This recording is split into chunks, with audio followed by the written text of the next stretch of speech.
Today we're going to be doing an exercise. Now, it might feel like this episode is a little bit darker in nature, but stick with me. It actually has the potential to change your whole life and how you see yourself and how you project yourself onto the world, the impression that you make, the way you want others to see you, so on and so forth. So we're going to keep it short and to the point and make it as impactful as possible. Now, the first thing I want to ask you is, how do you want people to remember you? Take a few seconds to think about that. Yes, it feels generic. It feels vague. It feels like, I don't really care that much to answer this question. However they remember me is how they'll remember me, so on and so forth. It's subjective. Everybody has a different perspective, a different opinion. Not everybody knows the real me, so on and so forth. Okay, I get it. I understand. I feel you, which is why I do think this exercise is super important. And I'm going to walk you through it, okay? Because this is something that I have been pondering since the tragic death of a coworker a few years back. She was in a car with her husband and their son, one of their sons, and unfortunately, all three of them did not survive the accident. And it really made me think. Of course, whenever tragedy hits close to home, it really changes your whole worldview. But it made me think about a particular TED Talk, a TED Talk by David Brooks on working on your Eulogy resume. It's really short. I highly recommend you go check it out if you haven't heard about it. But here's what he says, and I'm going to quote him now, okay? It occurred to me that there are two sets of virtues, the resume virtues and the Eulogy virtues. The resume virtues are the skills you bring to the marketplace. The Eulogy virtues are the ones that are talked about at your funeral. Whether you were kind, brave, honest, or faithful, were you capable of deep love? Now, we all know that the Eulogy virtues are more important than the resume ones, but our culture and our educational systems spend much more time teaching the skills and the strategies you need for career success than the qualities you need to radiate that sort of inner light. Holy guacamole! If that is not the most powerful thing ever, short, sweet, to the point, but has so much oomph in it.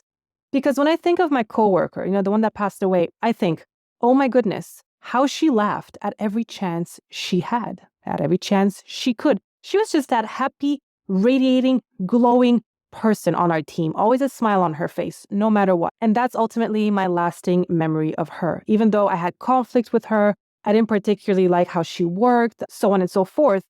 But I don't remember her by those things. I remember her by her character, right? Not her work ethic, her daily activities, when she came into work, her job title, or, what she loved to do on the weekends. I don't remember any of that. Those things just don't pop up when I think about her. Because yes, people do remember how you made them feel more than anything else. But people will also remember, your quirks, the twinkle in your eye, what you stood for, and the values that you embodied. And as I kept thinking about her, I realized, well, no one will ever say anything like that about me. Because, I don't laugh at everything. It's actually quite the opposite. I ponder everything.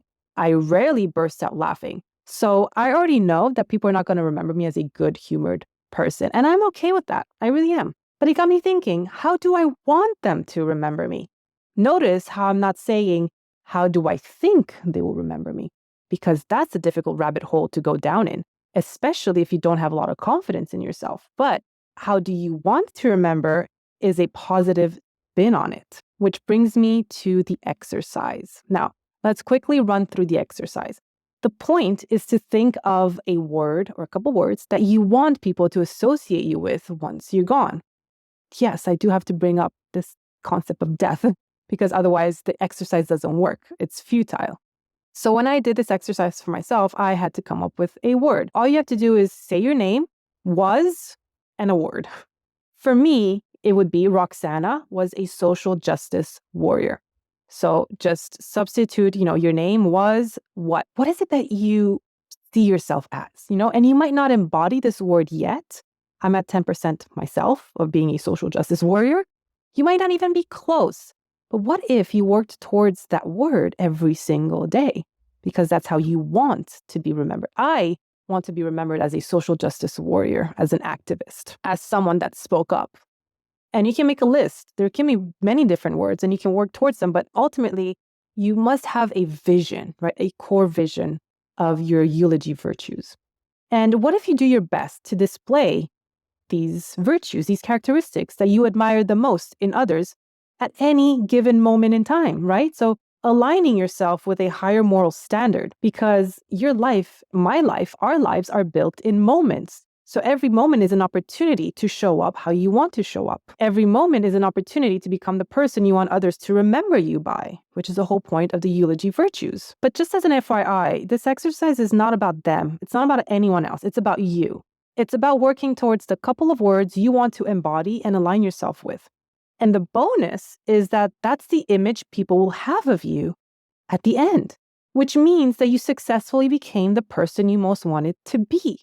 So, for example, if being adventurous is really important to you and it's something that speaks to you, then what are you waiting for? Book a flight, go on an adventure, come back, share your story, and talk about it.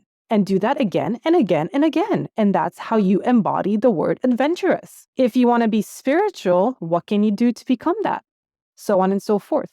And this is not meant to depress you by any means, but to make you think. If you have social anxiety, or you care so much about what others think of you, this exercise will redirect your thoughts to the actions you need to take. You won't have time to worry about what others think of you because you're going to focus on what you want to think of you. And then by default, that just happens to become what others think of you as well. So my advice is to choose a word and let that word be your guiding principle every day, regardless of the situation that you find yourself in. And look at this in a positive way. You know, these virtues are things you're going to take along with you until the end of your days. And then hopefully at your funeral, these are the same things that people are going to share about you. And these are going to be the memories that you implanted in them, right? The same way as my coworker, I will always forever remember her as someone that was just happy and just had a smile on her face. And I think that's incredible to be remembered that way. If you're having a hard time with some words, here are some ideas: wise, generous, kind, relaxed, easygoing, thoughtful, fighter, activist, funny, intellectual. So pick whichever one speaks to you, come up with your own, do the exercise, and see if that changes your mindset, your perspective, and how you show up in the world. Because it has helped me tremendously to see myself in a new light and in the light that I want to forever be seen as. So yeah, I hope this is a helpful and useful episode. Thank you for listening to the You're Worth Knowing podcast. You can always reach me at honestrocks.com or on any social media platform at Honest Rocks. I will see you next week.